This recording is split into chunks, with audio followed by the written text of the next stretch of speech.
peut se passer si jamais les annexes ne sont pas reconduites, voire sont supprimées? J'y crois pas, j'espère pas. Je suis en vert, c'est la couleur de l'espoir, c'est le premier jour du printemps. Et non, j'espère que ça sera non seulement reconduit, mais réformé pour que ça s'étende à d'autres gens avec des mesures comme le cumul plafond plus indemnité, des choses comme ça.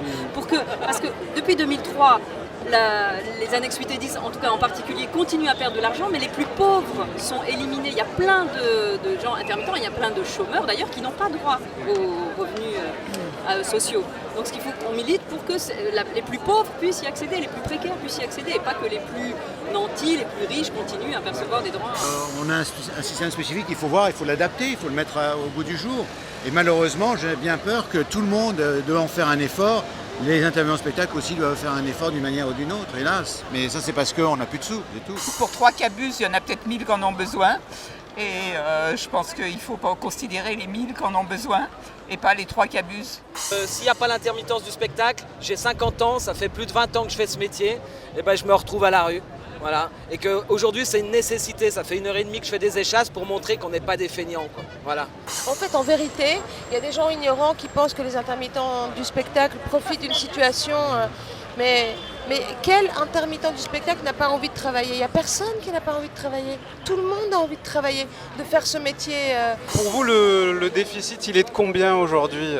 Alors il y a eu plein de chiffres qui ont été donnés, 1 milliard, 320 millions. Ça dépend de la façon dont on calcule et ça dépend de ce qu'on prend en compte. Donc en fait, le déficit d'1 milliard, il n'est pas juste si on prend en compte d'autres calculs. Bon, moi là je ne peux pas vous faire tout le détail parce que je ne l'ai pas en tête. Mais si vous allez sur le site de la coordination et des intermittents et précaires d'Île-de-France, il y a tous les chiffres, il y a toutes les explications de tous ceux qui ont bossé là-dessus. Et franchement, les chiffres, ça dépend de ce qu'on veut leur faire dire. On leur fait... Et le déficit de l'UNEDIC, il est dû à quoi en majorité? À tous les emprunts qu'ils doivent rembourser. C'est-à-dire que finalement, on est au courant toujours de ce qu'on nous assène, de ce qu'on nous raconte sans arrêt. Les permittents, c'est vrai qu'il y a des grosses boîtes institutionnelles, des grosses boîtes de télévision, tout ça, qui se servent de l'intermittence pour baisser leur volume de salaire, volume de charge. Alors c'est vrai, et ceux-là, ils desservent bien entendu ce que c'est qu'intermittence.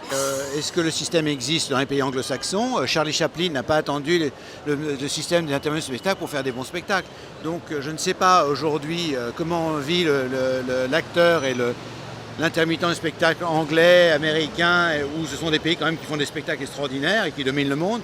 Pourquoi nous, on a un système spécifique, il faut voir, il faut l'adapter, il faut le mettre au goût du jour.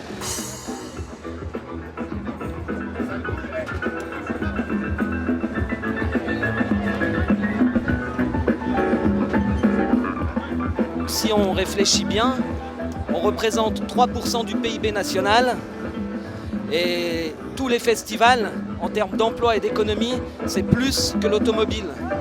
Donc ça, on pourrait aussi le dire. Combien ça rapporte la culture en France? Et voilà. Alors peut-être on a un statut qui est le meilleur au monde, mais c'est pas une raison pour le saper, quoi. Voilà. Merci beaucoup en tout cas, et bon courage. Merci à vous. Merci.